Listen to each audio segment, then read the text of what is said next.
Assalamualaikum warahmatullahi wabarakatuh. Alhamdulillahi rabbil alamin, wassalatu wassalamu ala ashrafil anbiya'i wal mursalin wa ala alihi wa sahbihi ajma'in. Subhanaka la ilma lana illa ma 'allamtana innaka antal alimul hakim. Wala hawla wala quwwata illa billahil aliyyil azim.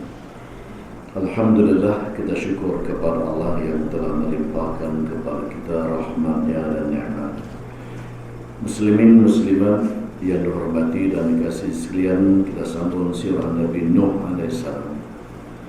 Allah Subhanahu wa taala berfirman, "Wa laqad arsalna Nuhan ila qaumi inni lakum nadhirun mubin alla ta'budu illallah inni akhafu 'alaikum 'adzaba yaumin alim." Dan demi sesungguhnya kami telah utuskan Nabi Nuh, lalu dia memberitahu kaumnya dengan berkata, "Sesungguhnya aku ini seorang rasul, pemberi amaran yang nyata kepada kamu, yaitu janganlah kamu menyembah melainkan Allah. Sesungguhnya aku bimbang, jika kamu menyembah yang lain, kamu akan ditimpa azab yang tidak terperi sakitnya pada hari pembalasan." Ayat ini menerangkan bahawa Nabi Nuh menyuruh kaumnya selama 950 tahun.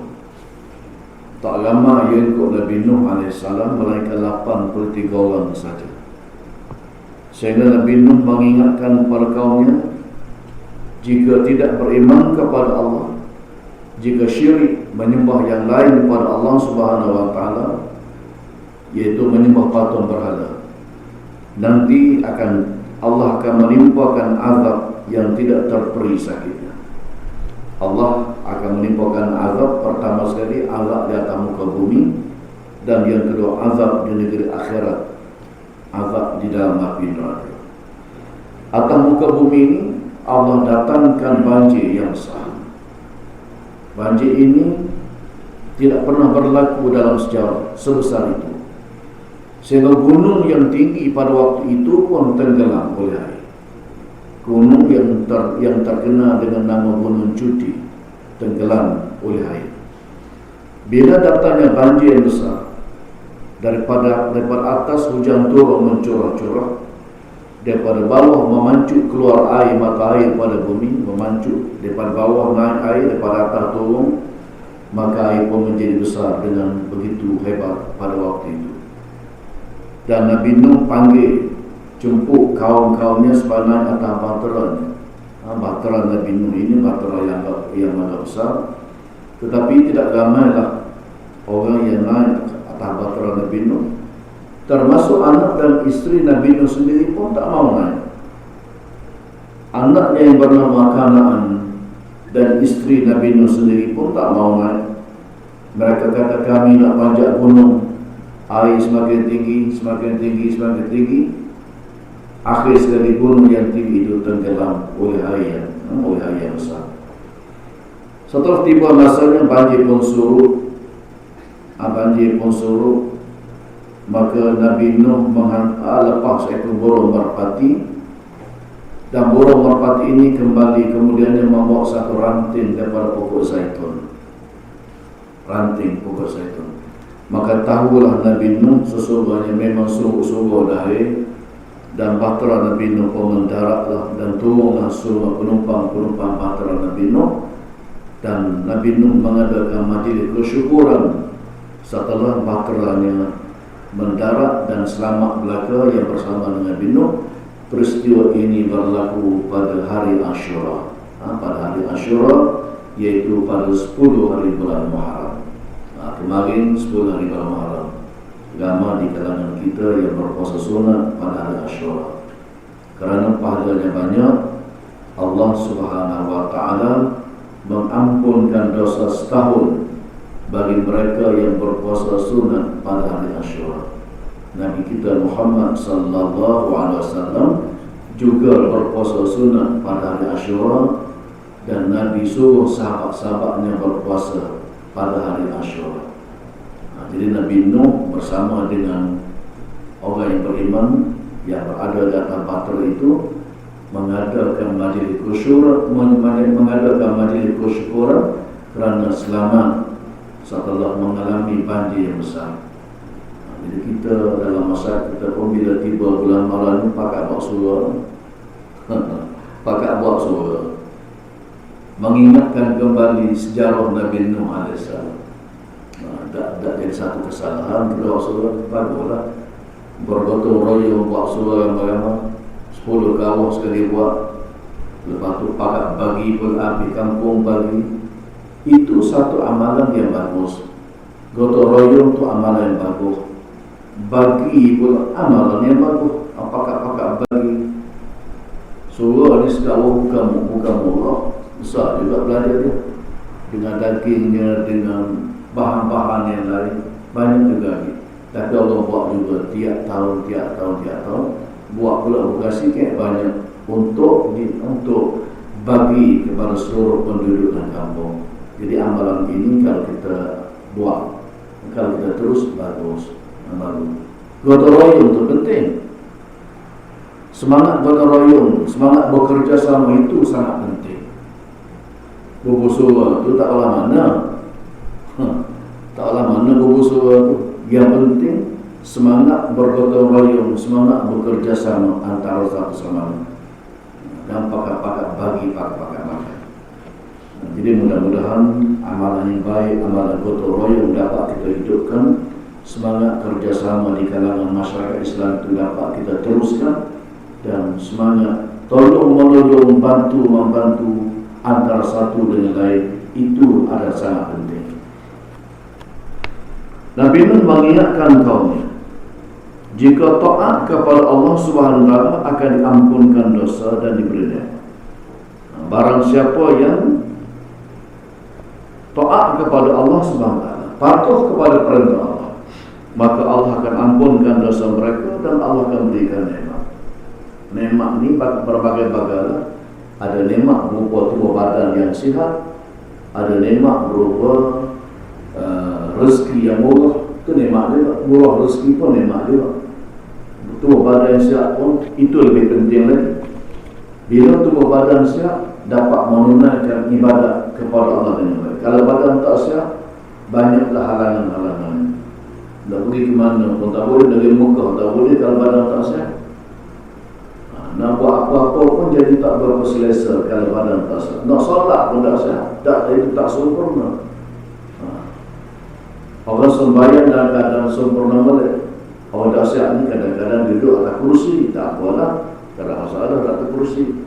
Kadang-kadang duduk sel gitu ya, tak ada apa-apa. Islam tu mudah. Solat kali berdiri duduk, kali duduk baring pun disuruhkan solat. Tak ada air bertayamum, tak boleh menggunakan air bertayamum. Islam tu mudah. Jadi mudah-mudah pun payah. Sebaliknya jika kufur akan diazabkan dengan azab yang pedih. Orang yang kufur, orang yang tidak beriman, orang yang syirik kepada Allah, orang yang durhaka kepada Allah, maka mereka ini akan diazabkan. Atas muka bumi pun kadang-kadang Allah tunjuk dah. Apatah lagi di negara akhirat sudah tentu orang yang tidak beriman ini akan diazabkan mereka di dalam api neraka. Akan diazabkan dalam api neraka. Azab api neraka ni tidak terperi sakit. Orang paling ringan sekali dalam api neraka diberikan kepadanya selipar pelapik kaki. Dia pakai pelapik kaki ini menggelgok otot dalam kepala. Itu ringan sekali. Ringan sekali pakai pelapik kaki selipar lah. Maka menggelgok otot dalam kepala. Tetapi bagi kaum yang bertaubat, untuk bertaubat ni belum terlewat. Masa untuk bertaubat tidak terlewat. Selagi nyawa berada belum sampai di halqum, sebelum sakaratul maut, maka peluang untuk manusia bertaubat itu sentiasa terbuka. Kalau di akhir zaman belum naik matahari ke sebelah barat, hari ini matahari naik ke sebelah timur. Akan tiba masanya matahari akan naik ke sebelah barat. Bila matahari naik ke sebelah barat, pintu tabak ditutup oleh Allah Subhanahu wa taala. Hari tak kelewat lagi. Nabi Nuh mengingatkan kaumnya supaya beriman dan bertakwa kepada Allah, supaya selamat di dunia dan akhirat.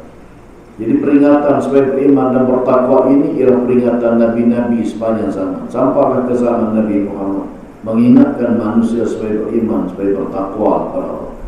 Zaman Nabi Nuh, zaman Nabi dan mereka semua itu bersilih ganti Nabi-Nabi dan Rasul-Rasul, mengingatkan kepada kaum mereka masing-masing supaya bertakwa kepada Allah. Orang yang bertakwa selamat dunia dan selamat akhirat. Takwa ini ialah bekalan untuk balik ke negeri akhirat. Wa tazawwadu fa inna khairaz zadi taqwa. Berbekal, sebaik-baik bekalan itu ialah takwa kepada Allah Subhanahu wa taala. Profesor Dr. Hamka menyatakan, kalaulah dua bekal ini tak ada, dua unsur ini tidak ada, kemajuan yang dicapai akan membawa manusia menuju kepada kesengsaraan.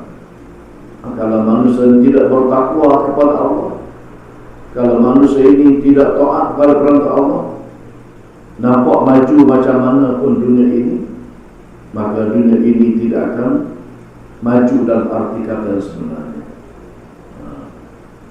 Madani itu maknanya kemajuan, berkait dengan kemajuan. Kemajuan dari segi benda, kebendaan. Tapi kalau rohani tidak maju, mana rohani manusia ni orang tidak taat kepada Allah, misal kata maksiat banyak, akhlak rendah, walaupun bangunan-bangunan mencakar langit tingginya, bangunan batu yang dibangun dan didirikan begitu banyak bergaya, tapi kalau rendahnya akhlak, rohani tidak tinggi, maka tidak maju. Kemajuan yang sebenarnya adalah kemajuan rohani. Nak juga banda-banda yang satu nak. Kemajuan bersifat kebendaan itu nak juga. Tapi yang lebih penting daripada itu ialah kemajuan rohani, ketinggian rohani. Bila manusia tinggi rohaninya, rapat hubungannya dengan Allah SWT, itulah yang paling terbaik. Rapat hubungan dengan Allah SWT. Jadi kata Profesor Dr. Hamka, kalau dua unsur tersebut ada, takwa pada Allah pun tidak, beriman pun tidak, maka akan sengsara manusia dalam muka bumi. Sejarah telah membuktikan bagaimana orang yang tidak beriman pada Allah dihancurkan oleh Allah Subhanahu wa taala. Bila ajal sudah tiba, mati semakin bertambah dekat. Tidak boleh ditangguhkan walaupun satu saat. Bila kematian sudah pun ditentukan oleh Allah SWT pada hari sekian-sekian, pada jam sekian-sekian, pada detik sekian-sekian, nak tangguh satu minit pun tidak boleh. Mati tetap akan berlaku. Qala ya qawmi inni lakum nadhirun mubin an i'budullaha wattaqu wa ati'un yaghfir lakum min dhunubikum wa yu'akhirukum ila ajalin musamma inna ajallahi idza ja'ala yu'akhir law kuntum ta'lamun. Dia pun menyuruh mereka dengan berkata, wahai kaumku, sesungguhnya aku ini utuskan kepada kamu sebagai pemberi ingat dan amalan yang nyata. Kata Nabi Nuh kepada kaumnya, aku ini Allah hantar untuk menyuruh kamu, yaitu sembahlah kamu akan Allah dan bertakwalah kepadanya. Kamu ini kena sembah Allah, kena bertakwa kepada Allah Subhanahu wa taala. Serta taatlah kamu pada itu. Taat pada Nabi maknanya taat kepada Allah Subhanahu wa taala. Sipirnya begitu. Barang siapa yang taat pada Nabi, artinya dia taat kepada Allah. Barang siapa yang taat kepada Allah, tempat duduknya dalam syurga. Supaya Allah mengampunkan bagi kamu sebahagian daripada dosa-dosa kamu dan memberikan kamu hidup dengan tidak terkena azab sehingga ke satu masa yang tertentu. maka segeralah beribadat dan bertakwa, kerana sesungguhnya ajal yang telah ditetapkan Allah bila sampai masanya tidak dapat ditangguhkan lagi. Kalaupun kamu mengetahui hakikat ini, tentulah kamu segera beriman. Jadi kalau orang tahu dia akan mati, ada 3-4 minit lagi dia akan beriman kepada Allah. Tapi manusia ni tak berasa dia nak mati. Dia berasa mati terlambat lagi. Bila berasa mati terlambat lagi, dia bertangguh. Tangguh dah dulu. Buat semula dah pula. Ini di antara perangai-perangai manusia. Walaupun amalan sunnah ni sunnah, tak buat apa, tapi kalau buat pahalanya banyak.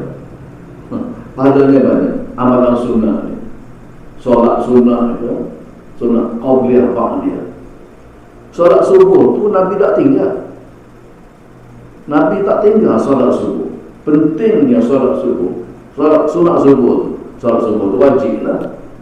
Yang wajib tu sunat subuh. Sebelum subuh tu solat sunat tu dipanggil juga dengan sunat fajar. Nabi tak tinggal dan sahabat Nabi tak tinggal. Jadi kalau tinggal solat tu sunat subuh, rugi sana-sana. Jadi kalau kita solat pada pagi ni, dia tidak akan ulang dah. Pagi esok tu lain pula. Jadi amalan sunat duha. Nabi pun tak tinggal sunat witir. Nabi tak tinggal solat witir. Witir ni walaupun satu rakaat pun nilai pahalanya sangat besar di sisi Allah Subhanahu Wa Taala. Sunat witir, sunat tahajud tu memang orang payah nak buat, payah nak bangun. Tetapi kalau dapat istiqamah sebelum daripada terbitnya fajar, sebelum masuk waktu subuh, kalau sempat sunat tahajud, lagi baik. Lagi baik. Jadi kematian bila telah ditetapkan oleh Allah SWT, tidak dapat ditangguhkan lagi. Mati-matilah. Kadang-kadang anak saudara kita yang ada mati dulu luar kita, adik-beradik kita, adik kita mati dulu, abang tak mati lagi. Saat kawan-kawan kita ramai dah yang meninggal dunia. Itu adalah perkara yang berlaku dalam kehidupan kita manusia. Tak semestinya orang yang tua itu, mati lama. Tak semestinya orang muda itu mati lama. Kadang-kadang orang muda mati cepat, orang tua tunggu masa ya. Kematian tak dapat dia. Pendekatan dakwah Nabi Nuh AS. Pendekatan ini maknanya bagaimana cara Nabi Nuh berdakwah, bagaimana kaedah Nabi Nuh menyampaikan dakwah. Nabi Nuh menggunakan pendekatan dialog dalam menyampaikan dakwah pada kaum. Berdialog ke mana dipanggil kaum dia berdialog. Maknanya kaum dia boleh tanya dia dan dia boleh jawab selalu. Itu pun satu cara berdakwah, soal jawab. Soal jawab. Nabi Nuh jawab soalan dikemukakan oleh kaum, maka dia akan dapat penjelasan. Tak faham kat mana, tanya. Nabi Nuh pun jawab. Itu dipanggil dialog. Pendekatan dengan cara dialog. Jadi cara begini kadang-kadang lebih mudah dipahami. Sebab apa? Tanya boleh jawab selalu. Tanya boleh jawab selalu. Di dalam Quran terdapat dialog antara Nabi Nuh dengan kaumnya. Kedua kaum Nabi Nuh berkata baginda berada dalam kesesatan. Kaum Nabi Nuh ini berkata kepada Nabi Nuh duduk dalam sesat. Sedangkan mereka yang sesat. Mereka berkata Nabi Nuh yang sesat. Qala al-mar'u min qawmi inna lanaraka fi dhalalin mubin. Ketua-ketua kaum mereka, ketua-guru mereka, ketua-ketua kampung mereka ni, ibaratnya di antara mereka ni ialah ketua ni ialah golongan al-mala, orang yang menjadi ketua dalam masyarakat dipanggil al-mala. Ketua kampung ke, tok deka ke, Tok ini tok dia panggil golongan alma. Orang ni penting. Sebab apa? Sebab mereka ni ada pengikut-pengikut, dia ada pengaruh. Tok Gulu dia ada pengikut dia. Tok Deka dia ada pengikut dia. Jadi Tok Omar ada pengikut dia. Tok Imam ada pengikut dia. Jadi orang panggil tok ni mana ada orang di bawah ikut dia. Ini dipanggil golongan alma. Pendakwah dia lebih suka mendekati golongan al-malak, kerana bila dapat mendekati golongan al-malak, pemimpin ini mudah untuk tarik orang di bawah kepimpinan. Dalam masyarakat asli, kalau kita boleh mendekati Tok Batin, mudah. Sebab Tok Batin ini dia mempunyai pengikut yang ramai, anak buah tu ramai. Bila kita boleh dapat menguasai Tok Batin, insyaAllah, macam segi di kat Sungai Buruh tu gambar Tok Batin dia nama Timur Tok Batin dia. Jadi bila kita dapat bersama Tok Batin, dapat bincang dengan Tok Batin, kita buat bawah tu lagi mudah. Tok Batin dalam masyarakat rumah panjang di Sarawak, di Sabah dan di Sarawak, begitulah juga ketua dia penting. Jadi ketua kaum ni berkata kepada Nabi Nuh, sesungguhnya kami nampak kamu wahai Nuh berada dalam kesesatan yang nyata. Dia yang sesat, dia kata Nabi Nuh sesat. Orang mencuri, dia tak kata dia curi, dia kata Allah yang mencuri. Orang yang menjadi pencuri, dia kata orang lain mencuri, dia kata awak curi, sedangkan dia yang mencuri. Begitulah juga pemimpin masyarakat di zaman Nabi Nuh AS, ketua-ketua ni, dia kata kepada Nabi Nuh, awaklah yang sesat, kami tak sesat, kerana kami ini ikut ajaran Tok Nenek. Kami ini ikut ajaran Tok Nenek. Kamu ni bawa ajaran baru, yang sesatnya kamu. Kami tak sesat. Dan itulah juga yang berlaku dalam masyarakat yang lain. Dalam masyarakat Melayu kita pun gitu juga. Bila masyarakat melakukan amalan-amalan bid'ah ni mana benda yang berlawanan dengan amalan Rasulullah sallallahu alaihi wasallam. Tapi bila masyarakat zaman dulu buat amalan begitu, dia sudah sebati dalam masyarakat, maka cucu ni ikut amalan untuk nenek moyang mereka, yang merupakan adat-adat yang bercanggah dengan ajaran Islam. Kalau adat itu tidak bercanggah, tak apa. Adat yang tidak bercanggah. Bila adat itu bercanggah, contohnya macam adat Minangkabau di Negeri Sembilan, itu bercanggah sangat dengan ajaran Islam. Bercanggah terlalu saya dari segi membagikan harta pusaka, bercanggah sangat-sangat. Jadi kalau adat itu tidak canggah, tidak apa. Adat kalau bercanggah itu dilarang, kena tolak kalau adat itu bercanggah. Jadi dalam masyarakat ini banyak adat-adat yang diamalkan bercanggah dengan ajaran Islam.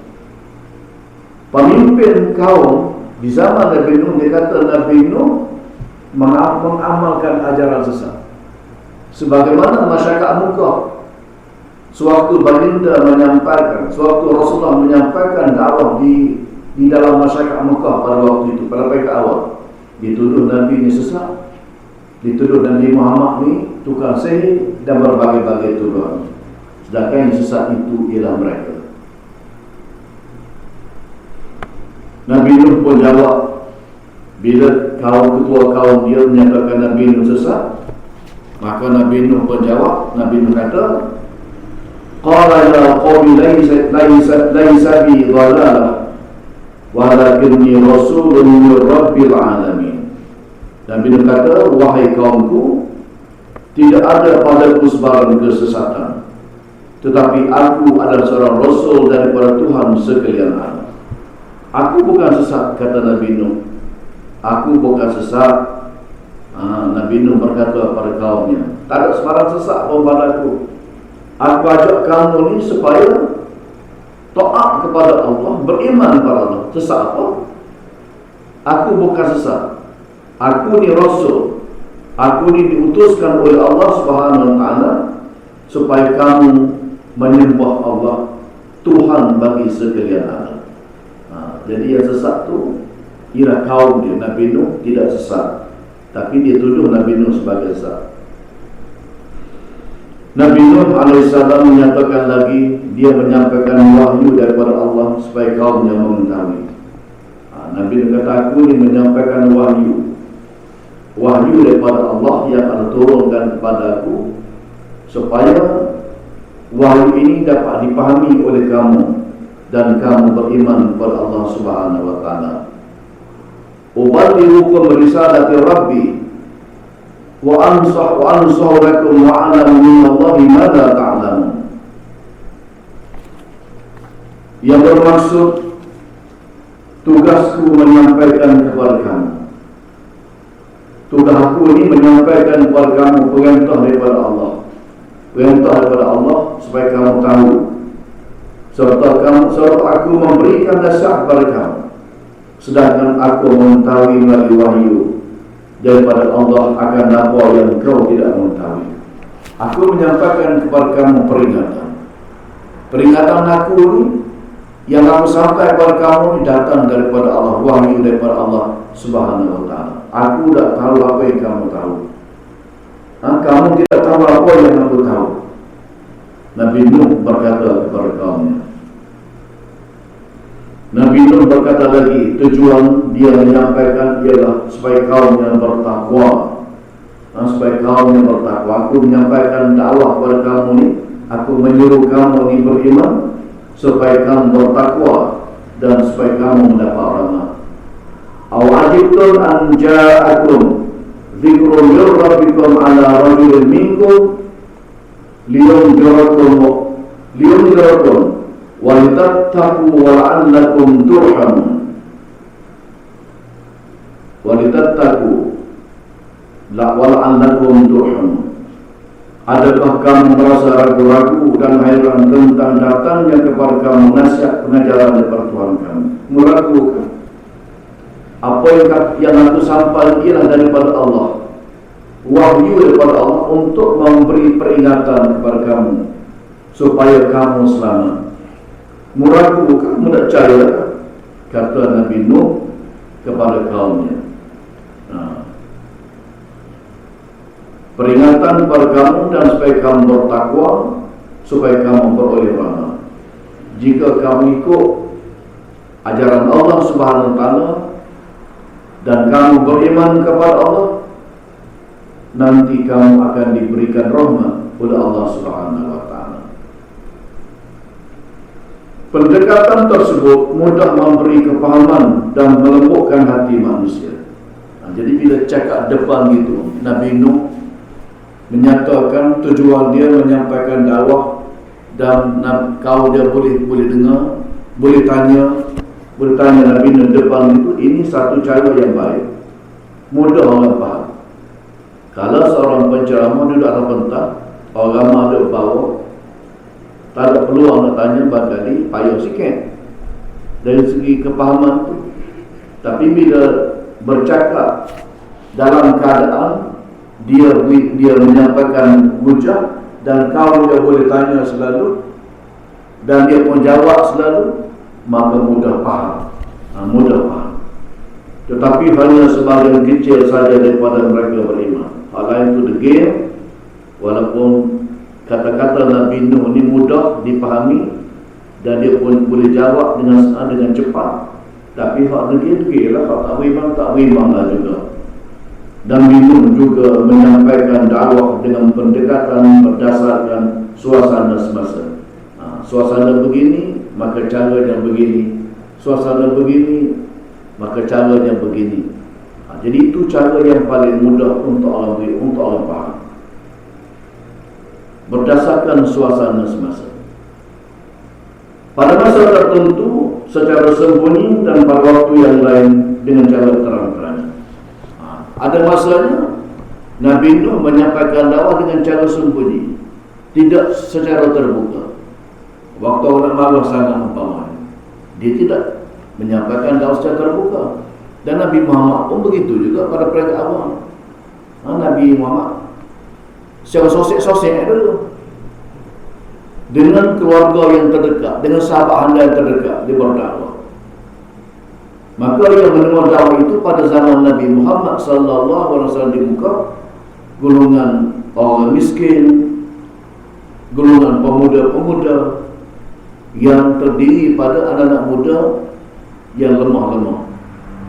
Nabi menyampaikan dakwah pada golongan mustad'afin, golongan yang lemah, dan mereka menerima dakwah Nabi secara sosial, secara pendekatan tidak terbuka.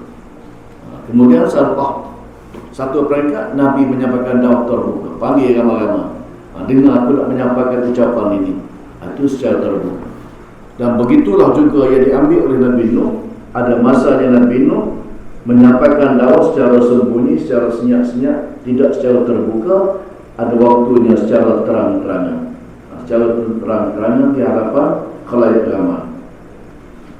Allah Subhanahu wa taala berfirman, "Thumma inni da'awtuhum jihara, thumma inni a'lamtu lahum wa asrartu lahum israra." Kemudian aku telah menyeru mereka dengan terang-terangan. Nabi Nuh menyeru kaumnya dengan secara terang-terangan. Panggil ramai-ramai, Nabi Nuh menyampaikan dakwah. Selain daripada itu, aku berulang-ulang menyeru mereka secara beramai-ramai. Mana secara terang-terangan, panggil ramai-ramai, Nabi Nuh menyampaikan ucapan, mengajak mereka beriman kepada Allah, mengajak mereka melakukan amalan-amalan yang diperintahkan oleh Allah Subhanahu wa taala. Menyuruh secara terang-terangan dan juga menyuruh secara tidak terang-terangan. Ada masanya secara terang-terangan, ada masanya bisik-bisik gitu ya, secara tidak terangan. Kaum Nabi Nuh sebagian besarnya berdegil dengan kekufurannya dan tidak menerima dakwah Nabi Nuh. Yang hati gelap ini memanglah terdapat sepanjang zaman. Maka kita learninglah juga, yang terima kebenaran ni jumlahnya sedikit, yang tolak kebenaran jumlahnya ramai. Yang beriman tak berapa ramai, yang engkar pada ajaran Allah yang cukup ramai. Dalam zaman mana sekalipun, termasuk zaman kita tadi, yang tolak kebenaran ramai, yang terima kebenaran tak ramai mana. Mereka menolak Nabi Nuh kerana mereka memandang rendah kepada baginda yang dilihatnya tidak ada kelebihan. Mereka tengok Nabi Nuh tak ada kelebihan. Selalunya orang ni kalau orang miskin, orang dalam keadaan miskin, orang yang tidak ada kedudukan, tak ada pangkat, selalu dipandang rendah. Selalu dia begitu. Manusia zaman manusia sekalipun kalau tengok orang tu tak ada pangkat, orang tu orang biasa dia pandang rendah. Maka begitulah kaum Nabi Nuh memandang rendah pada kaum Nabi Nuh. Dia tengok Nabi Nuh biasa aja, tak ada kelebihan apa-apa pun. Nak kata kaya, tak kaya mana Nabi Nuh. Nak kata pangkat, tak ada pangkat apa pun. Yang ada pangkat ini ialah pemimpin-pemimpin mereka. Nabi Nuh tak ada pangkat. Nabi Nuh bukan orang kaya. Nabi Nuh bukan orang yang ada kedudukan di dalam masyarakat. Yang ada ialah kedudukan tinggi di Allah Subhanahu wa taala. Jadi bila mereka tengok Nabi Nuh orang macam biasa, hormat apa Nabi Nuh? Ikut apa Nabi Nuh? Orang biasa. Mereka tolak Nabi Nuh kerana mereka memandang rendah kepada baginda yang dilihatnya tidak ada kelebihan. Bila mereka menganggap Nabi Nuh tak ada benda pun, tak ada kelebihan, terima pula ajaran Nabi Nuh. Pengikut Nabi Nuh pula dilihat orang-orang yang lemah dan miskin, iaitu kaum petani, buruh dan golongan rendah dalam masyarakat. Hak ikut Nabi Nuh orang miskin. Hak ikut Nabi Nuh orang tak ada pangkat. Hak ikut Nabi Nuh orang lemah, orang dhaif. Bila Nabi Nuh orang yang tidak ada kedudukan dalam masyarakat, dan pengikut Nabi Nuh orang jenis macam tu juga, orang miskin, orang lemah, tak payah kita ikut Nabi Nuh. Ini kaum Nabi Nuh pada waktu itu, mereka pandang rendah pada Nabi Nuh kerana Nabi Nuh itu sedia orang tak ada pangkat, dan pengikut Nabi Nuh yang tak ramai itu pun jenis orang miskin. Maka mereka pandang rendah. Itu kaum petani, pekerja biasa, Jadi mereka tidak hormat. Mereka menuduh Nabi Nuh sebagai bohong tanpa sebarang bukti. Mereka tuduh Nabi Nuh sebagai bohong sedangkan buktinya tidak ada. Sebagaimana disebut dalam kitab suci Al-Quran, Karim, faqala al-mala'u alladhina kafaru min qawmi ma naraka illa basharan mithlana wa ma naraka tabaka illa alladhina hum araduna ba'da ar-ra'yi wa ma nara lakum 'alaina min fadlin bal nazlukum kadhibin. Maka berkatalah ketua-ketua yang kafir, berkata kepada Nabi Nuh, kami tidak memandangmu melainkan sebagai seorang manusia macam kami. Macam kami juga, tak ada beza apa dengan kami. Kata kaum Nabi Nuh, di mana pengikut-pengikut kamu orang miskin belaka, orang yang tak ada kedudukan dalam masyarakat, tak ada apa kelebihan pun. Kamu ini adalah pendusta. Itu kata kaum Nabi Nuh kepada Nabi Nuh AS. Sebab itu mereka tidak ikut Nabi Nuh, sebab mereka menganggap Nabi Nuh orang rendah. Begitulah juga masyarakat pada ini. Bila dia tengok orang tu lebih rendah pada diri dia, dia kata, wah apa ikut? Dia tahu orang miskin, dia tahu tak ada pangkat, dia tahu orang tidak apa, tak ada apa-apa, maka mereka tidak ikut. Sedangkan mereka yang dituduh sebagai orang yang tidak ada kedudukan itu tinggi martabat mereka di sisi Allah Subhanahu Wa Taala. Muslimin muslimat yang dihormati sekalian, kita setakat dulu pada pagi ini. Ramai di kalangan kita ni nak pergi bergerak pagi ni, nak pergi bergerak, nak hantar calon-calon ke pusat penamaan calon. Jadi kita tangguh dulu kuliah kita pada pagi ini. InsyaAllah kita akan sambung dalam kuliah kita yang akan datang. Wallahu a'lam, wabillahi taufiq wal hidayah. Wassalamualaikum warahmatullahi wabarakatuh.